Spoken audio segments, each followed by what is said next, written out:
बच्चों, कैसे हो आप सब। उम्मीद करता हूँ आप सब अच्छे होंगे। मैं कल्याण आपका स्वागत करता हूँ अपने चैनल कल्याण मैथ पर। देखिए, जैसे कि आपको पता है हम यहाँ पर 9th क्लास का math chapter 1 number system full basic से पढ़ रहे हैं। इससे पहले मैं आपको 5 पार्ट कंप्लीट करा चुका हूँ। उसमें मैंने आपको नेचुरल नंबर, प्राकृतिक संख्या, होल नंबर, पूर्ण संख्या और दूसरा इंटीजर्स नंबर, पूर्णांक संख्या को काफ़ी बेसिक से पढ़ाया है। तो बच्चों, इंटीजर्स नंबर का कुछ पार्ट रह गया था उसके अंदर, वो मैं आपको आज कराने वाला हूँ, ठीक है। और देखिए, जैसे कि इंटीजर्स नंबर्स को बोलते हैं पूर्णांक संख्या। अब मैं बार बार नहीं कहूँगा कि इंटीजर्स नंबर पूर्णांक संख्या, मैं बोलूँगा इंटीजर्स नंबर, तो आपको समझना पड़ेगा, ठीक है। कोई ऐसा बच्चा जिसको ये बात समझ में ना आई हो कि इंटीजर्स नंबर्स को पूर्णांक संख्या कहते हैं। तो आइए शुरू करते हैं अपनी क्लास, जो बचा हुआ पार्ट है इसका।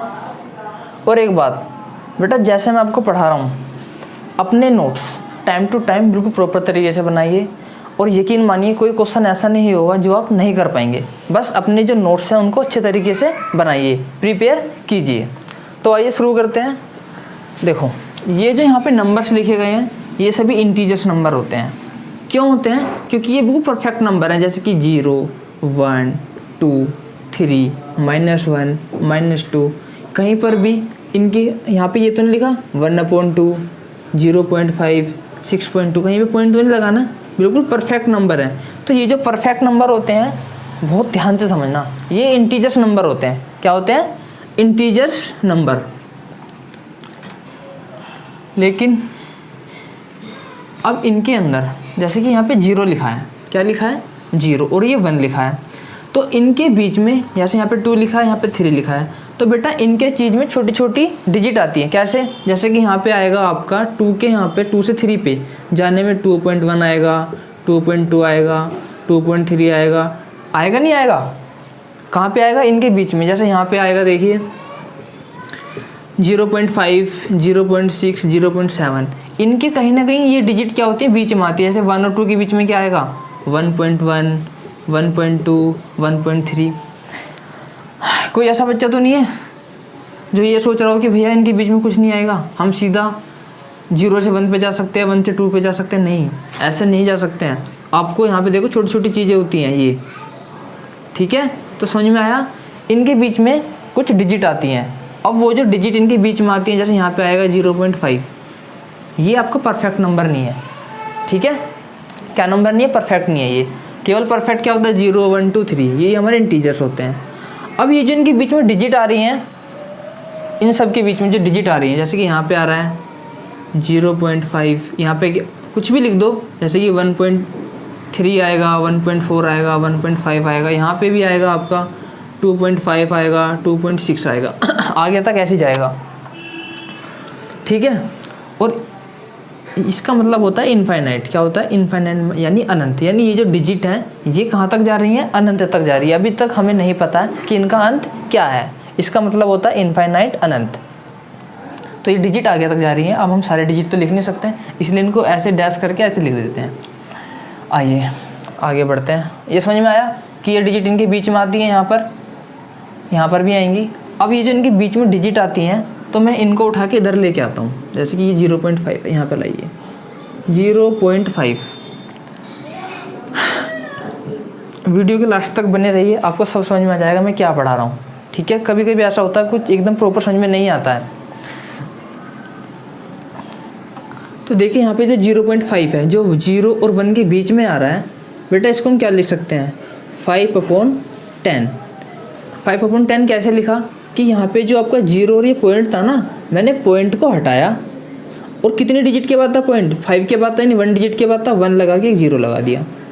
आया समझ में? और देखिए, अगर यहाँ पे होता 0.55, तो आप कैसे करते? तब आप एक पॉइंट हटाते, और कितने डिजिट बाद था पॉइंट? 1, 2, तो 1 लगा के 2 0 लगा देते। ईजी है।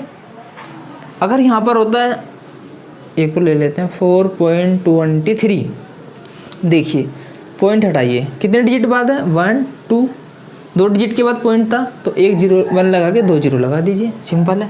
तो ये डिजिट क्या बन जाएगी? 423/100। आ रहा समझ में? चलिए आगे बढ़ते हैं। फिर अपनी इसी चीज़ पे आते हैं। यहीं पे तो 0.5 को क्या लिख सकते हैं हम 5/10 लिख सकते हैं। और देखिए 1.3 को क्या लिख सकते हैं 13/10। 2.5 को क्या लिख सकते हैं 25/10। कैसे भैया, पॉइंट हटाइए, एक डिजिट के बाद पॉइंट था, एक लगा के एक जीरो लगा दीजिए। ऐसे हमने इसको किया है, ऐसे यहाँ पे किया है।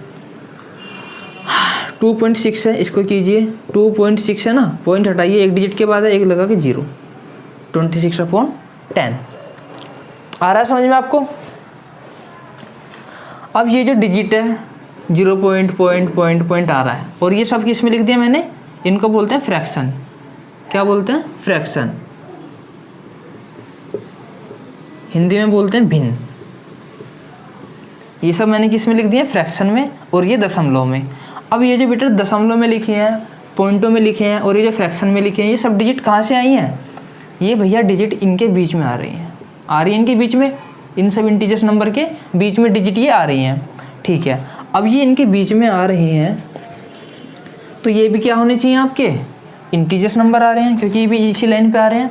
लेकिन ये इंटीजर्स नंबर नहीं होते हैं। इंटीजर्स नंबर केवल वो होते हैं जब वो परफेक्ट हो। जैसे यहाँ पे क्या लिखा हुआ है 0 1 2 3 4 5 6 7 8 9 10 इनफाइनाइट तक।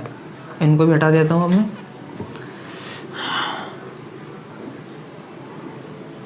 ठीक है, चलिए। तो ये जो इनके बीच में डिजिट आती हैं यहाँ पे, ये क्या होते हैं आपके? डेसिमल और फ्रैक्शन इनके बीच में आ रहे हैं। तो ये जो फ्रैक्शन होते हैं ये आपके इंटीजर्स नंबर नहीं होते हैं, ये होते हैं रेशनल नंबर। क्या होते हैं? Rational numbers. हिंदी में बोलते हैं इनको परिमेय संख्या। क्या बोलते हैं? परिमेय संख्या। यदि कहीं पे लिखा हो 1.3 और कहीं एक इधर लिखा 1, वो आपसे कहेगा इसमें से इंटीजर्स नंबर कौन सा है, तो आप कहेंगे 1, क्योंकि ये परफेक्ट है, ये पॉइंट में आ रहा है। और इसको हम और क्या लिख सकते हैं? देखो पॉइंट हटाओ 10, यानी 13/10। और डेसिमल में लिखाओ या फ्रैक्शन में लिखाओ, वो क्या होगा आपका? रेशनल नंबर, परिमेय संख्या। वो इंटीजर्स नंबर नहीं होगा। ठीक है, आई बात समझ में? इंटीजर्स नंबर क्या बताया मैंने आपको? बताइए ज़रा कि भैया आपने बताया है कि इंटीजर्स नंबर जो होते हैं आपके परफेक्ट होते हैं, जैसे कि 0 1 2 3 आगे तक, कहाँ तक? इनफाइनाइट तक। ऐसे इधर -1 -2 -3 आगे इनफाइनाइट तक। ये क्या होते हैं? इंटीजर्स नंबर पूरे परफेक्ट। इनके बीच में जो डिजिट आती हैं, जिनको हम ऐसे भी लिख सकते हैं, फ्रैक्शन में लिख सकते हैं, वो आपके इंटीजर्स नंबर नहीं होते हैं। ठीक है, अब बात आती है भैया जब ये इंटीजर्स नंबर नहीं होते हैं, ये रेशनल नंबर होते हैं रेशनल नंबर। अब आप थोड़ा समझा दीजिए कि रेशनल नंबर कैसे होते हैं। आइए तो इनको समझ लेते हैं, रेशनल नंबर ये कैसे होते हैं। देखो एक एग्जांपल ले लेते हैं। अभी मैंने लिखा था 5/10 लिखा था, तो 5/10 के अंदर आप इसको हिडन कीजिए, नीचे वाले को, इस वाले को हिडन कीजिए। तो देखो ये जो 5 है बेटा, आप कहोगे भैया पूरा परफेक्ट नंबर लिखा है ना परफेक्ट नंबर, तो ये हो जाएगा आपका इंटीजर नंबर। यदि मैं इसके नीचे 10 लिखा हुआ था, अब ऊपर वाले को हिडन कीजिए, तो नीचे ऊपर वाले को हटा दीजिए, बिल्कुल 10 कैसी संख्या है? परफेक्ट नंबर है, तो ये भी कैसी हो जाएगी? Integer number. तो यहाँ से एक चीज़ ये निकल के आती है कि यदि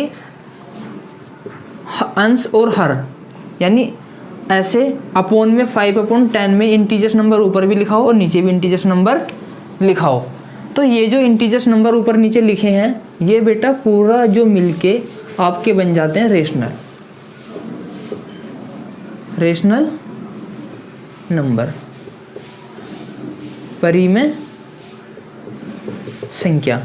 अगर सिंपल कहीं पे लिखा हो 5, तो ये तो होगा आपका इंटीजर नंबर। क्या होगा? Integer number. ठीक है, ये रेशनल नहीं होगा।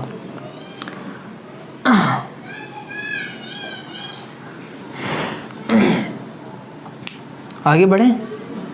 यदि मैं इसके नीचे लगा देता हूँ 3, क्या लगा देता हूँ? 3, तो ये भी क्या हो जाएगा आपका? नीचे भी इंटीजर नंबर हो गया। मैंने बताया कि जब इंटीजर नंबर ऊपर नीचे हो जाते हैं, अब ये जो दोनों मिला के आपके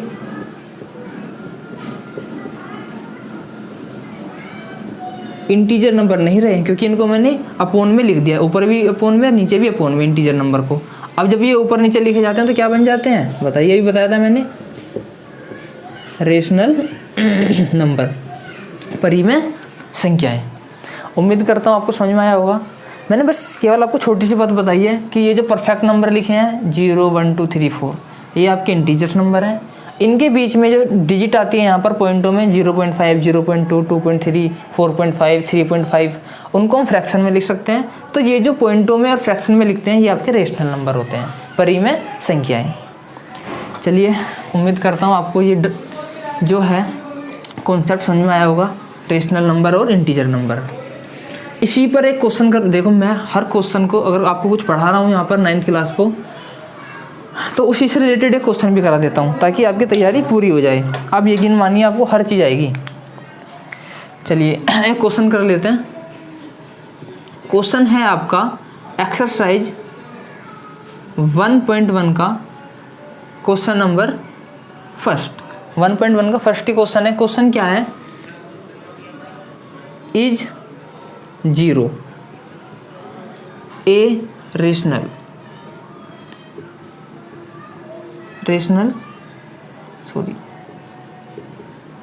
नंबर, क्या 0 एक रेशनल नंबर है जिसे हम P अपॉन Q के फॉर्म में लिख सकते हैं? किसकी फॉर्म में? P अपॉन Q की फॉर्म में लिख सकते हैं, और Q जहाँ पर 0 नहीं है। ये क्वेश्चन में लिखा है, ये लिखा है ना, हाँ क्वेश्चन में लिखा है कि 0 क्या 0 एक परिमेय संख्या है जिसे हम P अपॉन Q के रूप में लिख सकते हैं, और जहाँ पर Q की वैल्यू 0 नहीं होगी। यानी क्या हो सकती है, 1 हो सकती है, 2 हो सकती है, 3, कुछ भी लिख दो, कुछ भी हो सकती है, बस 0 नहीं होनी चाहिए। ठीक है, क्वेश्चन आपने उतार लिया। चलिए इसको समझ लेते हैं अब क्वेश्चन कैसे होगा ये। गर्मी काफ़ी है भाई। इसका सॉल्यूशन देखिए,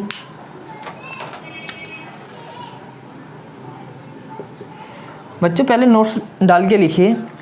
यदि 0 कहीं पर लिखा हुआ है आपका 0, आप मुझे बताइए 0 कैसा नंबर है? कि भैया ये तो इंटीजर नंबर है। परफेक्ट है ना, पूरा इंटीजर नंबर है। ठीक है, तो बच्चों हम जो 0 होता है ना 0, इसको हम लिख सकते हैं 0 अपॉन 1, क्योंकि यदि कहीं पर, बहुत बड़ी बात है ध्यान से देखिएगा, यदि कहीं पे 0 लिखा हो और उसके नीचे कुछ भी लिखा हो, मैंने 1 लिखा है, कुछ भी लिखा हो A to Z, उसकी वैल्यू 0 ही होती है। क्या होती है? 0 ही बनती है। जैसे कि आप कुछ भी लिख दो 0 के नीचे जो आपको अच्छा लगे, 2 लिख दो, 0.2 की वैल्यू क्या होगी? 0। 0 अपॉन x लिख दो, 0 upon x plus y plus z लिख दो। ऊपर 0 होना चाहिए, नीचे आप कुछ भी लिख दो, उसका आंसर क्या आएगा? 0। क्या आएगा? 0। अब आप मुझे एक बात बताइए बेटा, ये जो 0 है, ये जो 0 है, ये कैसा नंबर है? इंटीजर नंबर है इंटीजर नंबर। अब यहाँ पर मुझे बताइए आप सब बच्चे, जरा कुछ भी लिख दो, यहाँ पे 5 लिख दो, 6 लिख दो, इन सब की वैल्यू क्या होती है? 0। तो यहाँ पे देखिए जरा इधर की तरफ, ये सब क्या फ्रैक्शन है फ्रैक्शन नहीं। यहाँ पे कैसी संख्या लिखी है? इंटीजर। नीचे 1 लिखा है, अभी मैंने थोड़ी देर पहले आपको बताया था, ये कैसी संख्या है? इंटीजर। ये कैसी है? इंटीजर। ये कैसी है? इंटीजर। ये कैसी है? इंटीजर। ये कैसे डिजिट है? इंटीजर। ये कैसे डिजिट है? इंटीजर। ऊपर नीचे इंटीजर लिखे हैं और फ्रैक्शन बन गया। अभी मैंने बताया था जब ऊपर नीचे इंटीजर बन जाते हैं फ्रैक्शन में, तो वो कैसी डिजिट बन जाती है? रेशनल। कैसी संख्या बन जाती है? रेशनल नंबर, परिमेय संख्या बन जाती है। तो जब ये सारी डिजिट परिमेय संख्या हैं, क्या है? रेशनल नंबर है, और इनकी वैल्यू क्या होती है? 0 होती है। तो इसका मतलब क्या बनता है? 0 भी कैसी संख्या बन जाएगी? रेशनल नंबर, परिमेय संख्या। तो यहाँ से प्रूव होता है कि 0 भी एक परिमेय संख्या होती है। यदि देखो आपको मैं काफ़ी मेहनत से पढ़ाया है, यदि आपको लग रहा है कि हाँ आप अच्छे से समझ पा रहे हो, तो प्लीज़ मेरी वीडियो को लाइक कीजिए, शेयर कीजिए, कमेंट कीजिए। ठीक है, धन्यवाद। चलिए देखते हैं फिर आगे क्या पढ़ना है। नमस्कार बच्चों।